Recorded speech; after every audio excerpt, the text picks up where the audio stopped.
everyone. So I'm sorry, I was meaning to do this vlog yesterday, just Sunday, but then I didn't because I had just come back from Jeonju. I got some more of my stuff from there, and I was hanging out with my friend Brianna for the day on Saturday.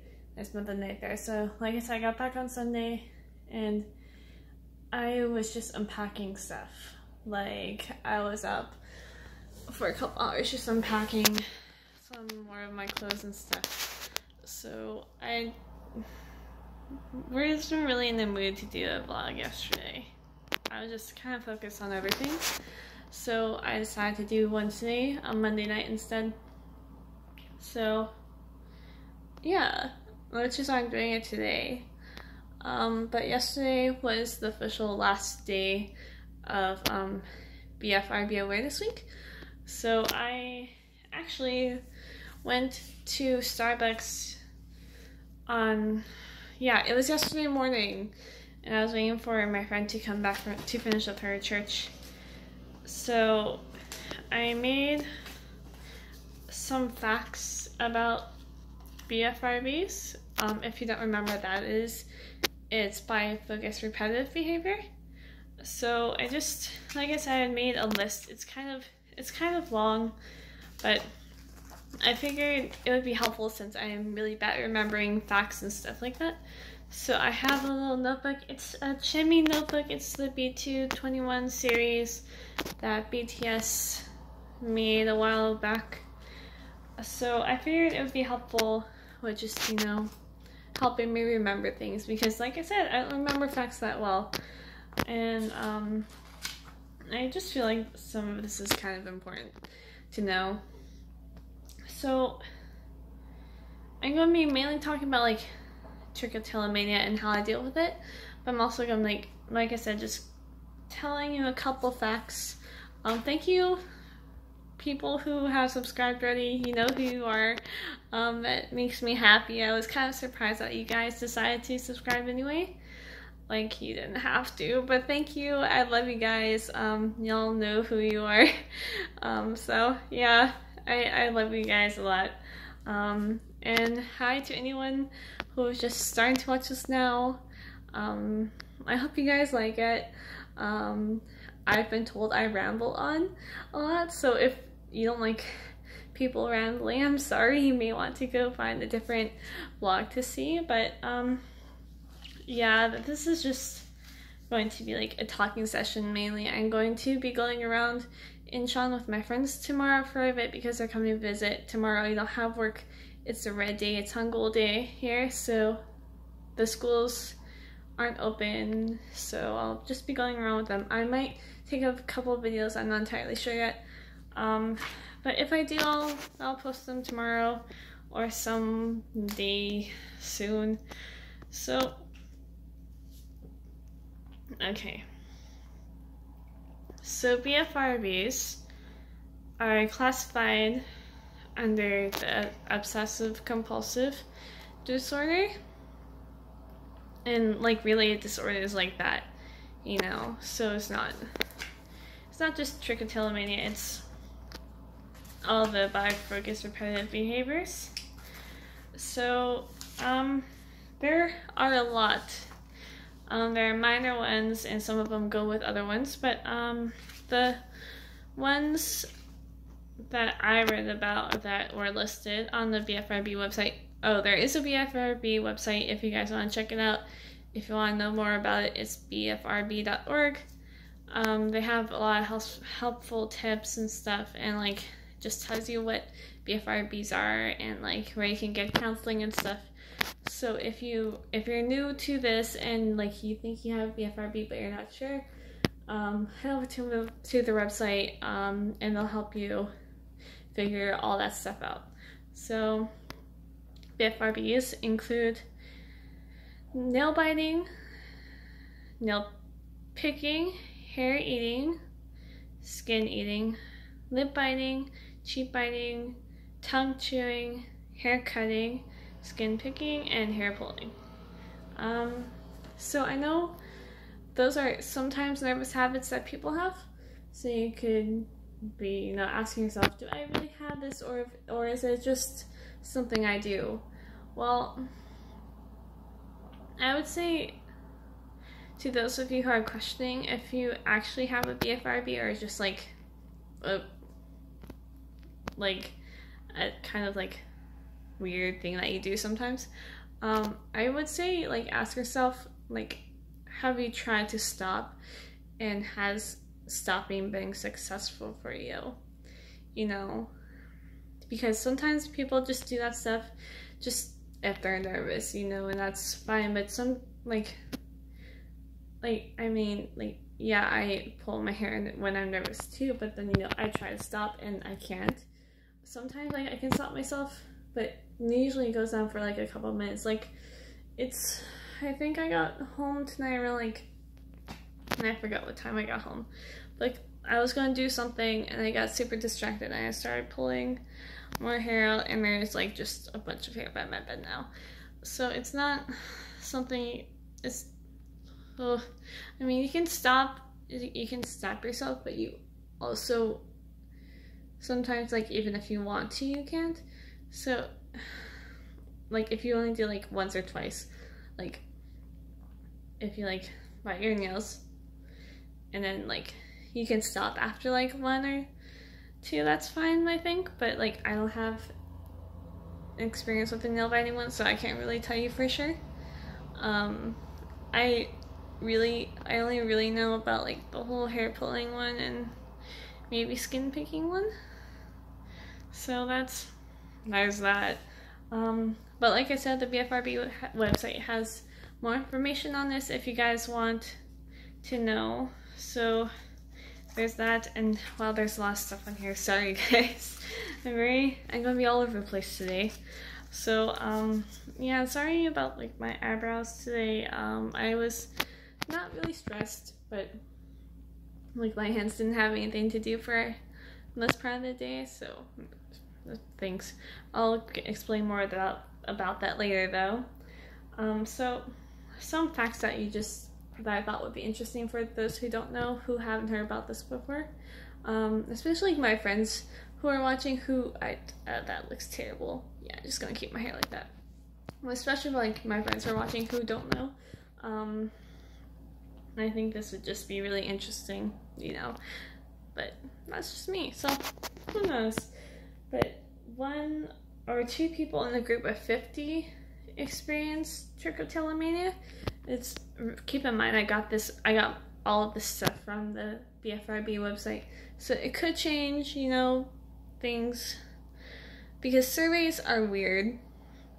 I don't really trust surveys that much. They only do a couple, they only ask a couple universities or people, so they don't ask a lot. So this isn't general, but I think it's just what their survey says. It says 1 or 2 people in a group of 50 experience trichotillomania. So think about your friends on Facebook. How many Facebook friends do you have? I know I have over 200 maybe.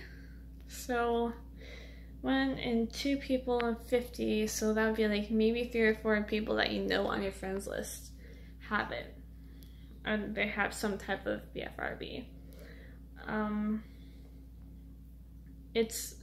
For me, mine started when I was in high school, and I was really super stressed about the statewide test, which for Florida was the FCAT.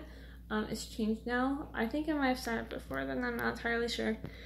But it really, for me, polling started about that time. It got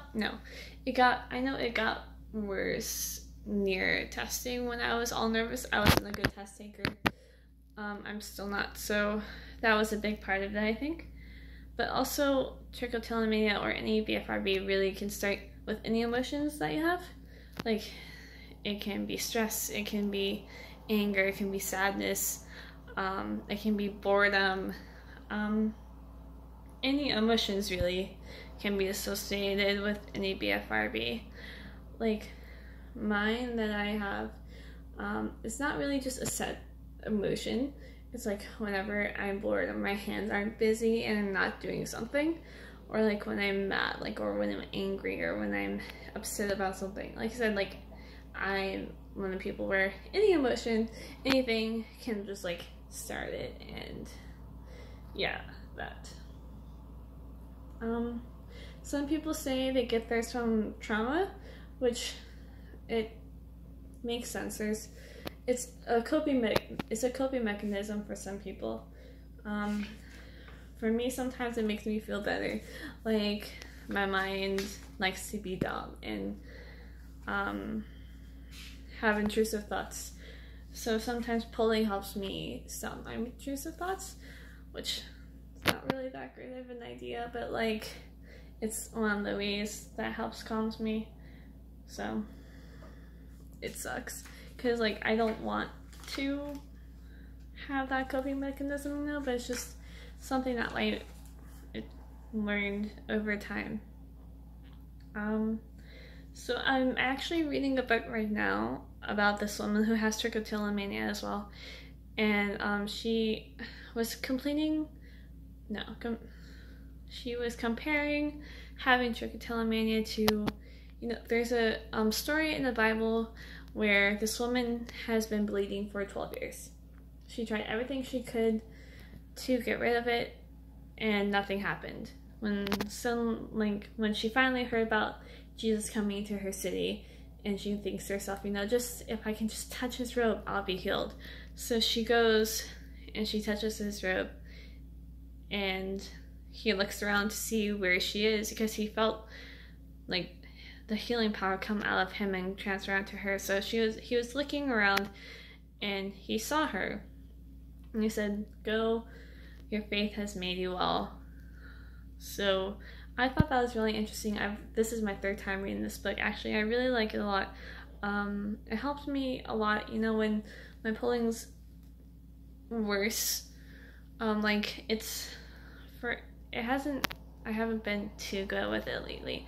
Like, some days have been awesome. I haven't pulled for some days, but some days I can't seem to stop. So it's really a back and forth thing right now. It's definitely gotten worse since I've been back in Korea, I've noticed. But there was a lot of stuff going on a couple of months ago where I can point out the dates when like I actually started pulling from my scalp, which I never used to do before. This only started this year, and I kind of hope it stops soon, because I'm sick of finding my hair everywhere around me. But I picked out some quotes and things from the book that I really liked a lot. So I'm just gonna read some of them for you guys. So it says, "Alone, none of us can overcome our weaknesses, stop our sins, obtain healing, or find happiness." So we can't do that alone. Whether or not like you think that you can do it, you can't. You always need help. And if you don't go for help, then nothing will happen. So also, waiting costs us our illusion of control. If you happen to have a BFRB and you've been struggling with it for a while, you know that it's not something you can control. And if you're watching this and you don't have one, realize it's not something we can control. So because we're waiting for healing for something, whatever we're waiting for, actually it doesn't have to be a BFRB. It has waiting for anything costs us our illusion of control. By waiting for things that we want. Like, I'm waiting to get healed. I'm waiting for my BFRB to be gone. I'm waiting. In waiting, we encounter Jesus. Jesus is in the waiting. He's with us as we wait. So I just think that's really cool. I have to remember that a lot. Like, I'm not alone. I'm not going through this alone. God's with me. Even though, like, he hasn't healed me yet, he's still with me. And as long as we keep going to Jesus, we won't be alone, and our waiting won't be for nothing. Another one is we struggle to define ourselves in different ways. Like, I know the woman who wrote the book, she defined herself as a polar for a long time. That's the only thing she can define herself as. I know a lot of people who have this define themselves by their polling as well. They define themselves by what they do. Like, for a long time, my main goal is to stop polling, and that's how I almost define myself. But we shouldn't. Like, not only because, like, it's damaging to us, because if we define ourselves by something, we spent all our time and energy on it. You know, like, it's in the forefront of our minds all the time, and it's the only thing we can think about. And I say it is really damaging, because, like, having a BFRB takes away a lot of our time anyway. Like, you could spend an hour or 2 hours pulling out your hair, or you can spend an hour and 2 hours, like, scratching at your skin or something along those lines. And that in itself is damaging, like, because knowing that we can't stop, but we want to. Where was I going with that? Who knows? Not me. Oh yeah, define ourselves. So we can't define ourselves by that. I define myself as a child of God. I define myself as someone who God loves and who adores and who knows what I'm going through. I define myself as a woman of God. I don't define myself as someone who pulls her hair out. Which I can't. If I go back to that, then that's not the way I should be living, and it'll make me not good again. I'll explain what that means later. But normal is a social construct. Embrace yourself. I feel like as a society, we want to be normal. Like, we have a definition of what normal is, and we all want to be normal. But I don't think there's anyone that's actually considered normal. I think we're all unique in different ways, and we're all made to be different. We're all made to be different people. So, like, me and my friends say, embrace your weird, embrace who you are, embrace what you have, embrace your life as one that God's given you. Even if you have depression, even any other of the mental illnesses that are out there, still embrace yourself. Embrace yourself as someone who is loved by God no matter what. Embrace yourself as a child of a king who will one day heal you, even if you haven't been healed yet. You know, remember who you are, not what part of you, you know, for the time being, who you are and not what's a part of you. There's also that one more I have on that page. I want to talk about that one later. Another question she asks is, do you define yourself on what you lack? Like, right now, I lack eyebrows and some hair. Do I define myself by that? No. And question to you guys, do you define yourselves on what you guys lack? Or what do you define yourselves as? Because we all end up wanting something more. We all want more. We all want this or that, or whatever you guys want. Do you define yourselves by that? So this one I really like a lot. It says, God doesn't look at us and see what breaks us. He looks at us like his children. Like, God doesn't look at me and see my trick. He doesn't look at me and see my missing hairs. Just like he doesn't look at other people and see their depression. He doesn't look at other people and see their mental illnesses. He looks at them like they're his children. He looks at you guys like you guys are his children. And I think that's something we need to remember, is that God looks at us like his children, and he doesn't look at us the way we look at ourselves. We see ourselves as broken, as people who will never get things right, who will never have the exact things that we want. But God looks at us differently, and I think that's a fantastic thing, and we should all remember that. So another one is our friends see us the way we don't see ourselves. So I think that's also an important thing. One thing I've had to learn with opening myself up more to people, with actually telling people when I'm going through them, telling people that I have, because for the first couple of years, or like 4 or 5, I didn't tell anyone. I didn't think Trichotillomania was a thing. I thought it was just a me thing, and that was really weird, and I just didn't tell anyone because it got a bad reception. It got a bad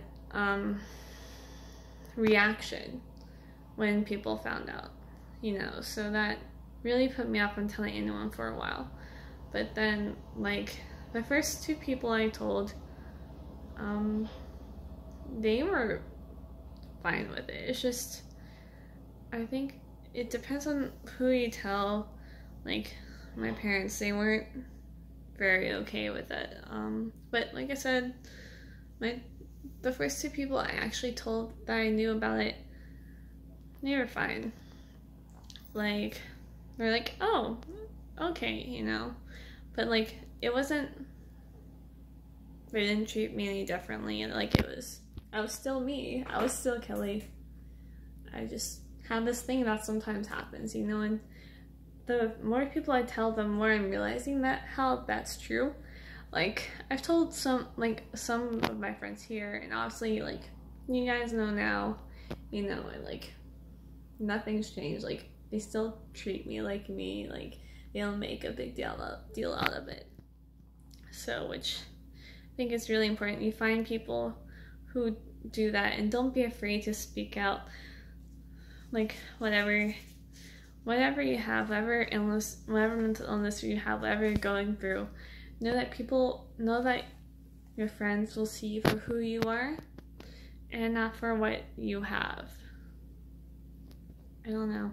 I think it's just that simple. Like, I see my friends for who they are, and like, I love them for that. I don't know. There's that. And there's another one, which she says I like a lot too. She said she didn't define me by my weakness or by my struggles. Like, that was going before what I said, like, about my friends knowing, like, they didn't define me by my trichotillomania. They didn't define me by my weakness. I don't know. I think that's a really good thing to remember. Like, especially if you have friends, like, dealing with different mental illness things, you know? Don't define them by that. Define them by, like, who they are as actual people, you know? Like, it just seems very harsh to me to define people by their mental illness, you know? And it's just, I think it's a dumb thing to do, and I don't think people should do it. But it's also, sorry, there was a hair there. I don't know where it went. I don't know how it got there, but it was there, and I got away. But yeah, wow. So yeah, that's a lot of stuff. I'm sorry for rambling. It's almost 24 minutes, guys. You don't have to watch this. You don't have to watch all of it, I promise. I'm happy that you got this far though, if you did. I'll tell you more of my actual story later on. I didn't realize this would take so long. Ugh, yikes. But good thing it got my hands busy. I was literally sitting here and just like pulling